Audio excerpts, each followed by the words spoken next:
The Miami Dolphins finally walked off the field with a win. The scoreboard told a simple story. Miami outlasted the Jets, the drought broken, the locker room exhaling. But the truth sits heavier. Tyreek Hill, the electric pulse of the offense, is gone for the year. A knee injury that twisted the air out of the stadium and cast a shadow over everything else. Yes, the first victory is in the books, but ask anyone who watched. Does it even feel like a win? Can it be called one when your most dangerous player is taken away? National media answered in their own way. The Dolphins nudged up slightly in power rankings, but the rise was shallow. The average climb from 29.8 to 28.1 doesn't scream belief.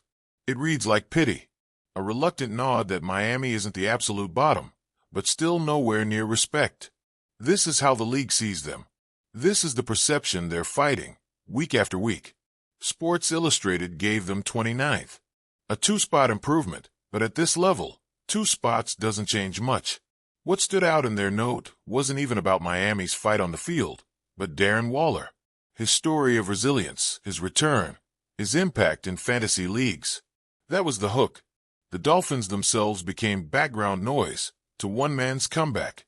It leaves you wondering, does the football world actually watch this team, or do they skim headlines and move on?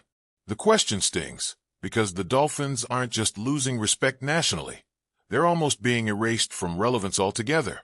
And with Carolina on deck, the whispers get louder.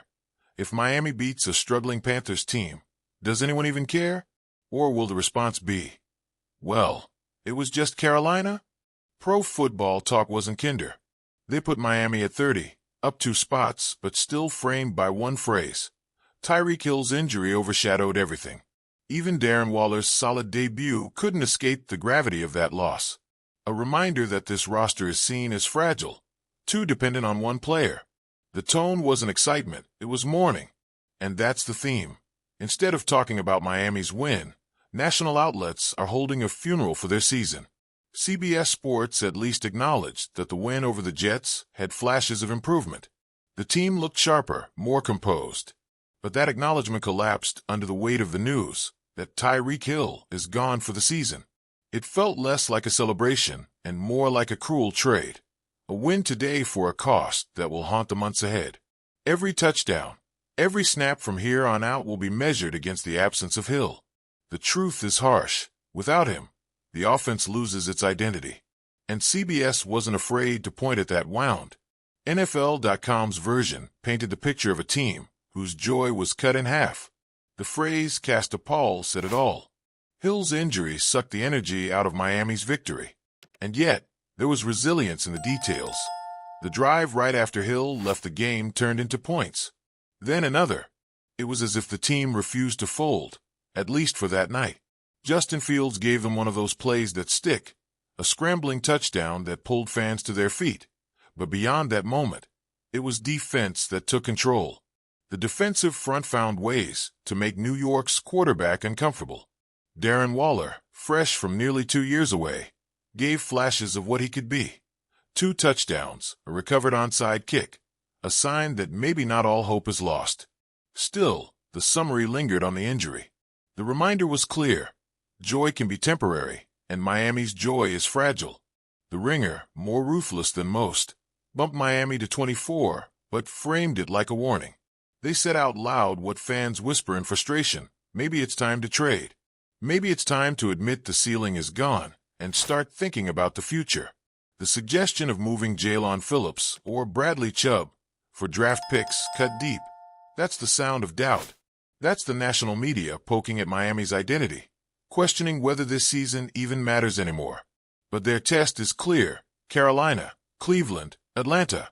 Winnable games, but only if the team truly believes it can fight without Hill.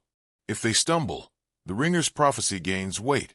If they succeed, they claw back some respect. The risk? Another year wasted in AFC limbo. That phrase, AFC purgatory, hangs heavy. It's not last place, but it's not relevance either. It's nowhere. USA Today didn't dress it up. 29th again, no movement, no sugar. A win finally happened, but what does it mean if finding another one looks nearly impossible without Hill? That's the tone. No optimism, No encouragement, just a blunt statement of how bleak the road looks. A win without momentum is like a spark in the rain, gone before it matters. The Sporting News put them at 29, but at least saw a thread of life. They mentioned Week 3 in Buffalo, where there were flickers of offensive energy despite the loss, and they connected that to Monday's win. It's a stretch of hope, something to build on. But even this note carried hesitation. Words like, a little more life, don't scream belief. They whisper it. The Athletic didn't care much about the win. They zoomed in on the rookies, and the spotlight wasn't flattering. Ollie Gordon, too, had touches, but no impact. Kenneth Grant, a first-rounder, admitted himself that his presence hasn't been enough. Jonah Savaiania, maybe the best of the group, but that's not saying much yet. The Athletic framed it like the rookie class reflects the season as a whole. Effort without breakthrough, flashes without consistency, potential without delivery. That's the narrative. And in a way, it stings worse than the rankings, because it hints at a deeper problem. The foundation itself is shaky. ESPN turned the conversation to offense, specifically possession. Miami sits near the bottom in time of possession, third worst in the league. That number tells a story of drives that don't last, plays that end too quickly, and turnovers that hand away opportunities. 5 giveaways in 4 games, that's a pattern. The strange part? They're actually good on third downs, and average nearly 5 yards per rush. The puzzle doesn't fit. They can execute in bursts, but they can't sustain. ESPN's take was that the commitment to the run game isn't strong enough, and the mistakes are too costly. Monday's win gave them hope with 30 minutes of possession, but one night doesn't erase a month of trends. Add it all up, and the average comes out to 28.1. Not dead last, but close. And looming ahead, the Panthers, who averaged 28.2 themselves. 2 teams side by side in the rankings, battling to escape the basement. Does that sound like respect? Or does it sound like desperation?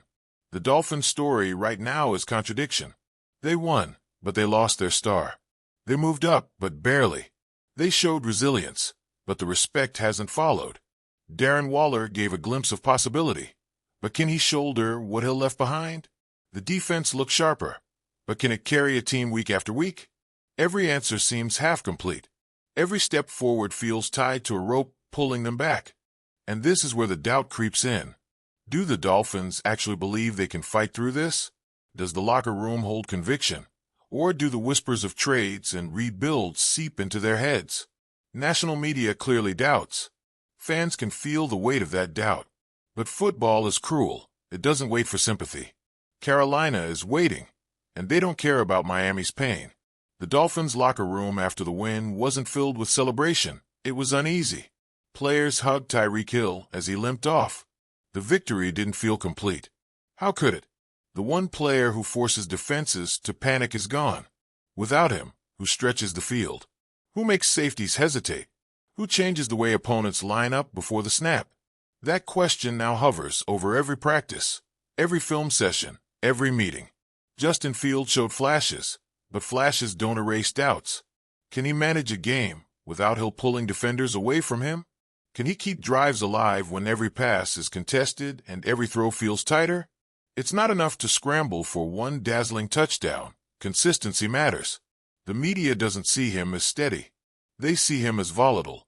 And right now, volatility without Tyreek feels more like a burden than a weapon. And Darren Waller, what do we make of him? 2 touchdowns, yes. A recovered onside kick, yes. But this isn't a fairy tale comeback. This is reality. Waller hasn't played full speed in nearly 2 years. Can his body hold? Can he be the heartbeat of an offense week after week? Or will this be one bright game that fades into silence? The national outlets brought him up because he's a story, but stories don't win games alone. Look at the rankings again. 29th, 30th, 31st. That's where this team lives right now in the national perception. It doesn't matter that they beat the Jets. It doesn't matter that they fought back after Hill went down. To the outside world, Miami is a team clawing to stay relevant, not one fighting for respect. And maybe that's the cruelest part, when your fight is invisible. The defense deserves more than what it's getting. They harassed the Jets' quarterback. They forced mistakes. They shifted momentum. But who's talking about that? Not the national media. They're too busy pointing at the wound. It's easier to bury Miami under Hill's injury than to acknowledge a defense that looked alive. And this is where frustration builds.